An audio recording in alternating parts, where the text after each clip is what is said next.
afraid producer Landon did not get the memo. But that's okay, because he carries the show, and we friggin' love him. Now, with that out of the way, let's roll the headlines.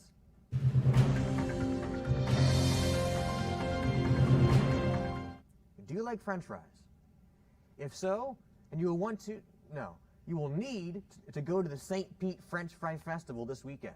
The St. Pete Fry Festival is a whole dedicated festival to some of the most fantastic flavored foods. French fries. From 3 to 10 o'clock tomorrow, over 20 food trucks with some of the best fries in Florida will be at the Albert Whitted Airport, selling you their goods. Can't wait to fry them out for myself.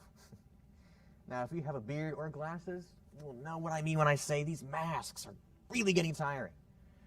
But in addition to Dr. Mike Grego's PCS Schools mask lifting announcement for this summer and next year's school year, the CDC themselves have come out and lifted the mask guidelines for vaccinated people.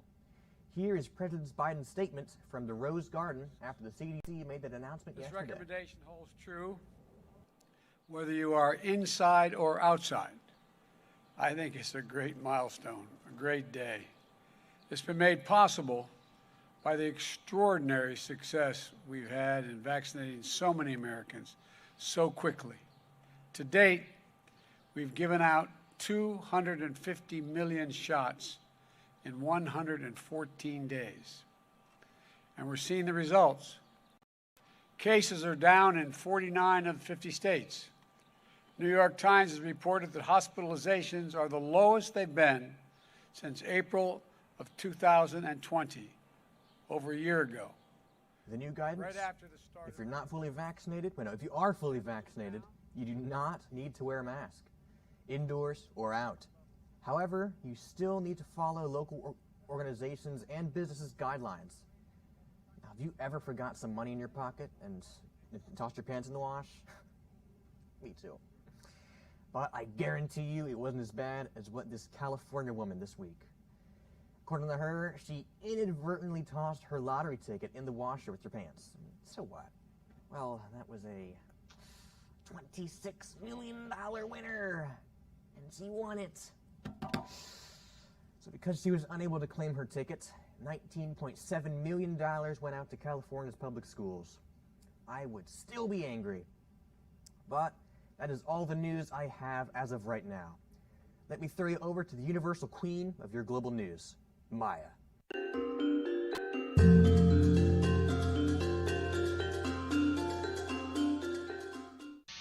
Thanks, Kason. I'm Maya, the universal queen of global news, and I'll be taking you on today's global excursion. In Hawaii, the world's largest volcano, Kilauea, is poised to erupt. While the eruption is not imminent, scientists warn that a plan needs to be in place to deal with the outcome of the disaster. The volcano has erupted 33 times since its first eruption in 1843, and while that doesn't currently pose a threat, the closest city of Hilo must be prepared.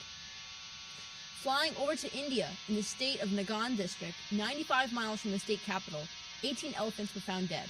The cause? A lightning strike.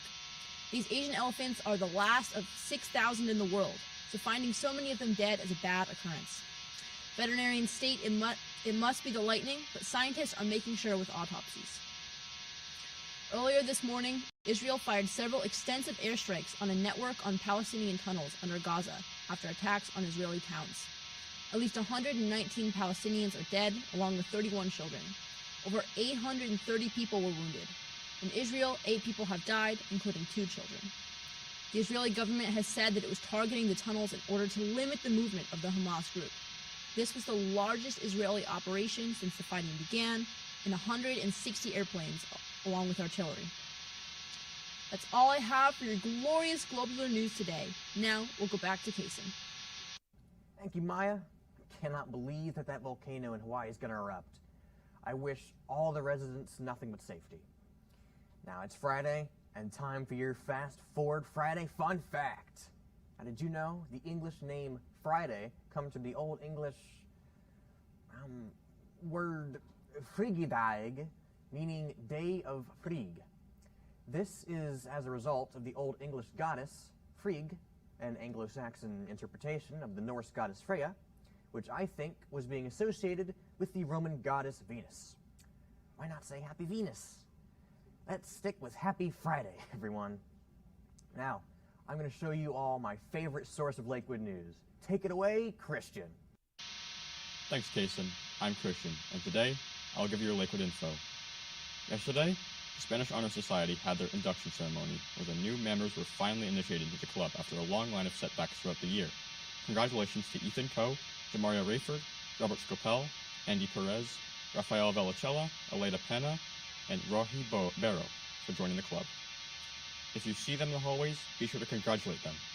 They also had a celebration to honor all the seniors in the society that are leaving this year. Cat Seniors, today is the last day to RSVP for the Cat Senior Banquet. Today, students will also be taking the AP Biology exam in the Lakewood Auditorium. Next week, we have AP Computer Science Principles on Monday, with the AP US History EOC on Tuesday and Wednesday. FSA reading will be happening today and all of next week. Seniors, are you excited to graduate yet? Well, as of today, there are officially 20 days left until the graduation on June 3rd. Literally less than a month away. Make sure you have all the requirements you need so you can walk to the stage. As for underclassmen, there's only 26 days left until the school year is over. As mentioned, the graduation ceremony at Tropicana Field is scheduled for June 3rd. Caps and gowns and other grad give-outs will take place during the graduation drive-by celebration on Thursday, May 27th from 4 to 7 p.m. More details are to follow.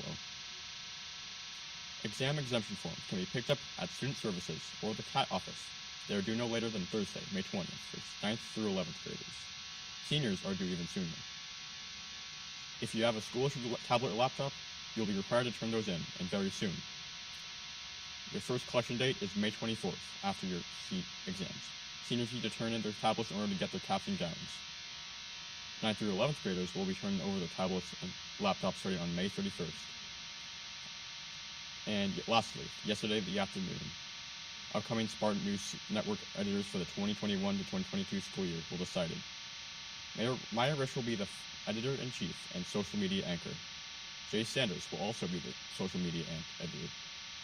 And McCollins as photography editor, Nate Souza-Jones as the sports editor, Atticus Hofstetler is the assistant sports editor, the feature and project editor is Giselle Gaston, opinion editor is Luca Oldani, web editor is Mo Gold, Gabby Goodlay as chief sports photographer, Bella Cruto as the copy editor, Luca Oldani as the opinion editor, and finally, the new addition of a breaking news team that includes Addie Sylvester, Atticus Hofstetler, and Luca Oldani. For the yearbook team, Jay Sanders will be editor-in-chief, and Mars Rayford is the assistant editor. Several students also won Writing and Photography Awards from the Florida Scholastic Press Association. If you see any of these people today, make sure to congratulate them. And as always, the Sheriff's Food Pantry will be open during lunch. Don't spend a weekend with an empty stomach. That's it for Lakewood News.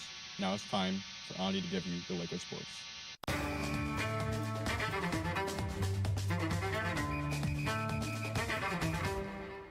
Thanks, Christian. I'm Andy with all the sports news you need. Now, let's get right into it. Spring conditioning for football has already started, and you can see our football stars running around the sidewalk right outside Lakewood near 54th Avenue. They aren't messing around this year, and they won't stop until they get that beloved state championship. In hockey news, Amalie Arena will now be seating up to 7,000 fans to come watch and support Game 1 of the Stanley Cup playoffs. This year, we are up against the Panthers, with the first game starting Sunday at 7:30 p.m. Panthers are on a 6-game win streak, so in no way will this be an easy game, but it should be a great watch. Yesterday, the Rays made history with one of their biggest wins over the New York Yankees, with a score of 9-1. Austin Meadows led the scoring with 3 runs to his name on the night, followed by Yandy Diaz, who grabbed himself a double. Their next series is up against the Mets, with the first game tonight at 7:10 p.m. Lastly, in the Premier League news, Liverpool rescued their top 4 hopes after beating Manchester United 4-2 in a thrilling game to watch. Bruno Fernandes opened the scoring with Diogo Jota leveling it by the 34th minute, followed by Firmino's header that put them in the lead by halftime. The game went on and Salah's breakaway goal secured the 3 points for the Reds and his 21st goal of the year. Now, that's all the sports news I've got for you today. Up next is Kason to wrap up the show. Thanks, Andy. I knew our boys could beat the Yankees, but that hard? Dang. Now, it does appear that we're out of time. So, Spartans, I remember your 3 W's. Wash your hands, watch your distance, and wear that dang mask. Have a great Spartan day, you guys.